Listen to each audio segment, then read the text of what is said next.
Hello friends and welcome back to my favorite part of the AW season, the end of it. You can see we are barely hanging on to Platinum 4. It's make it or break it time. We need a win today against the Midnight Suns, who are at the top of Gold 1 it looks like, in order for us to stay in Platinum 4. A loss likely means that we are destined to fall out of Platinum 4 and back into Gold. And so we're taking in Void Warlock, and making her Alliance War attack debut today is Miss Clairvoyant. So we're going to take Path 8 to start here. We got some tough fights coming up. First we got to take this node, and then we got to take this node, and then we got to take that node. So no deaths in Section 1, which is awesome. We're up on Section 2. We have another Medusa. I think this is the second time this season we've seen a Medusa on this particular node. Going to go in with Void here. I'm going to boost up because I plan on taking the next two fights after this all in one run here. I think there is a Brie on the next node and then a Guillotine on the node after that. So I'm going to go in with Void. Again, this is the same strategy I used last time we saw Medusa here. I think this one is a rank 5. The previous one might have only been a rank 4. I can't recall exactly. The only thing you really have to watch out here for is Living Strands, but since you can parry Medusa, it is safe to just heavy her until Living Strands is up. Meanwhile, you are waiting for some good Petrify luck from the RNG gods, and that's about it. I think a couple times I forget about Masochism. I don't know why I keep doing that in this fight, in this node. So I do take a few hits, and it costs me a good chunk of my health. But I don't get parried from an auto block, so that's good. I managed to at least remember about her Living Strand. So we're getting pretty bad luck with RNG here. In addition, it looks like my timing is just off, and Masochism keeps eating my debuffs. We finally get a Petrify to stick, so she won't be healing up as much from the Masochism. We get a second Petrify to stick, and now it is go time. The other thing I want to be careful about here is that I'm really not that good yet not yet, I say. I'm just not very good at dodging her special 2. The distance on it seems to catch me in my dodge every time.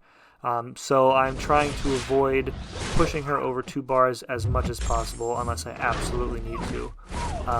Really here I'm just trying to create enough space for myself in order for the degen to do its job.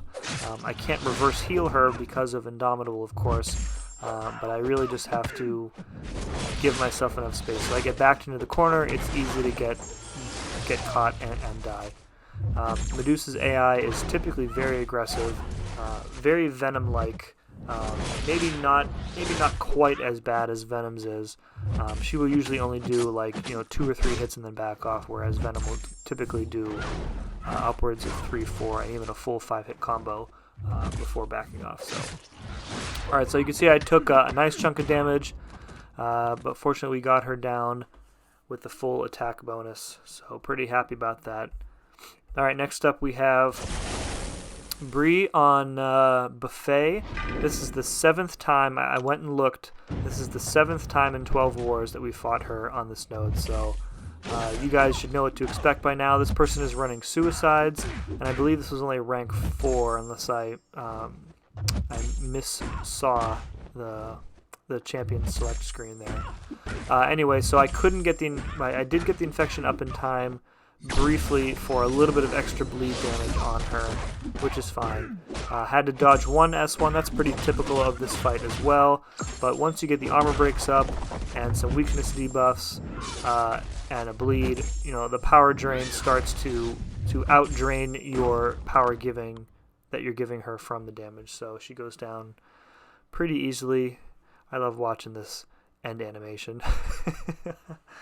I could shorten the videos, I guess, by taking it now, but it's just too funny to look at. Alright, so we got Guillotine. This is on Best Defense and Buffet. I can't go in here with Warlock because my strategy would be to use my heavy attacks, and if I bleed her, she gains mega power from the node. So the solution here is to go with Void. Now, Guillotine's invisibility is what makes her an annoying champion. However, on this node, you can safely parry her. and if you knock her down, either with a special or a heavy attack, the invisibility is disabled for like 10 or 15 seconds. So right at the start here, I'm going to parry and heavier. You can see the little gray timer there, so now I can safely attack into her as much as I want without fear of her going invisible and countering me. Just trying to keep one eye on there, trying to push her to 2 bars where possible, because the special 2 is way easier to dodge. Even if she doesn't hit me, you can see I get that Spectre debuff, and it is reversing my Salve Mastery.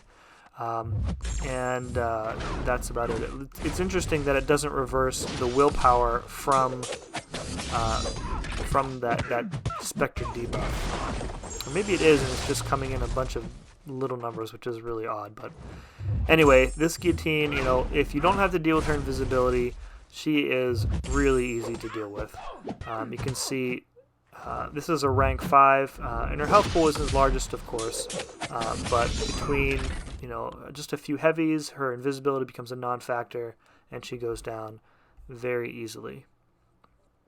Alright, moving up to Boss Island, you can see there are 2 Annihiluses, or Anuses, as we call them in our alliance. I'm going to take this debuff immune Anus with Clairvoyant. So I kind of have my pick of which stance to use with Claire. Since he's debuff immune, I'll be gaining Clairvoyant charges no matter what. I also did a bit of overboosting on this just because I hate fighting this guy on any node in any situation. Even though this is only a rank 4, this is definitely overkill. So in hindsight, I would have definitely not boosted up this much. So the key here, since you don't have an ability to just remove the Cosmic Control Rod right away, is you have to land an intercept to start the fight, and that will remove the rod, and then you are pretty much safe to play it normally. I'm going to switch into the Hellfire Curse, dodge this S1, and once I get to my S2, give him buff immunity, and boom, look at that energy damage, just amazing.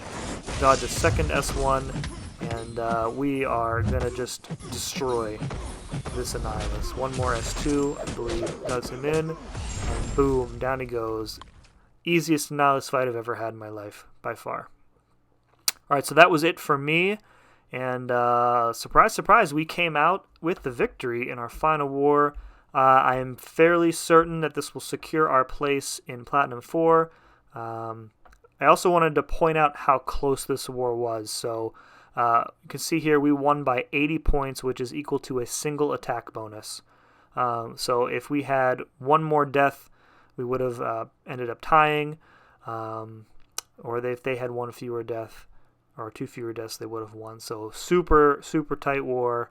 Again, we had to go in with 29 people, so we were at a disadvantage from the get-go. But yeah, pretty proud of us. Came through. Our battle group had 5 total deaths for the war, which was I don't think our all-time low, but pretty low. So alright, so that's it. Another season in the books. I'm really glad this one is over. I think I commented to somebody on Twitter today that it was the worst season, and that's saying something, because more often than not I find myself having less and less fun by these seasons. So see what's in store. There's going to be a lot of personnel changes in our alliance for the next season. 2 guys are quitting the game, I think 1 for good. Another guy is taking a break. Another guy has some life stuff going on. He's taking a break as well. So a lot of the original guys that were here for pretty much the duration of my tenure are going to be gone, including at least one that I have become pretty good friends with, I would say. So yeah, we'll see what's in store for the next season, and then I'll be doing a rewards opening as usual, so we can see all of the how few shards and fragments I can get from that. So go ahead and hit that like button, please, if you would, and comment. Let me know how your season wrapped up, and if you want to see some more goofy stuff from me, including my upcoming Path 3 Labyrinth video, go ahead and hit that sub button for me. Appreciate it. Thanks a lot, and we'll see you again next time.